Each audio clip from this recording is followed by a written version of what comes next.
বলছেন যে আমি একটা একটা করে শিক্ষককে পেটাবো, দেড় হাতি লাঠি দিয়ে লাঠি পিটা করবো এবং লটকাবো।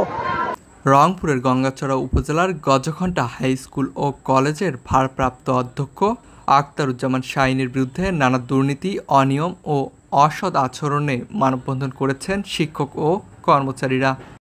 আজ মঙ্গলবার বিদ্যালয়ের মাঠে একত্রিত হয়ে আখতারুজ্জামান শাহীনের বিচারের দাবি করেন তারা। দেখে আসছি তার অনিয়ম, দুর্নীতি, বিশেষ করে ইদানিং তার যে অসদাচরণ, তার এটি মোটেই শিক্ষক সুলভ নয়। আমাদের কাছে এখন মনে হয় তিনি একজন সন্ত্রাসী এবং এই অপকর্মের সাথে তিনি দীর্ঘদিন ধরে জড়িত।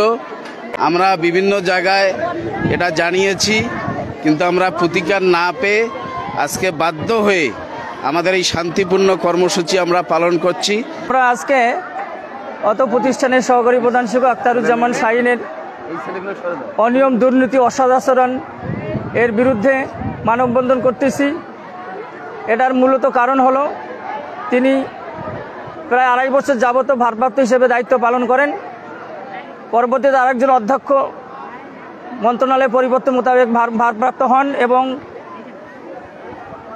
তখন থেকে, সেই তারিখ থেকে যিনি নতুন ভারপ্রাপ্ত দায়িত্ব পান, সেই তারিখ থেকে উনি প্রতিষ্ঠানে মাঝে মাঝে আসেন, 1-8 ঘন্টার জন্য থাকেন, তারপরে চলে যান। কোনো স্বাক্ষর করেন না হাজিরা খাতায়, প্রতিষ্ঠানে কোনো কার্যক্রমে অংশগ্রহণ করেন না।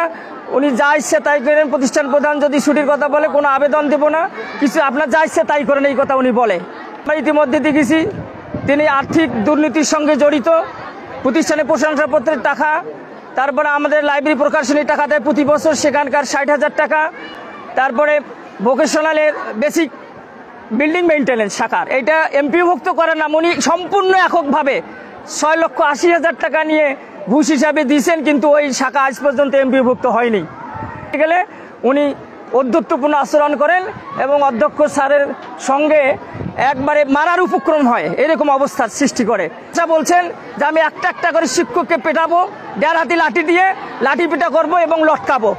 এইটা সম্পূর্ণ একজন শিক্ষকের আচরণ হতে পারে না এবং চাকরিবিধি পরিপন্থী। ইনি একজন সন্ত্রাসী শিক্ষকে পরিণত হয়েছে।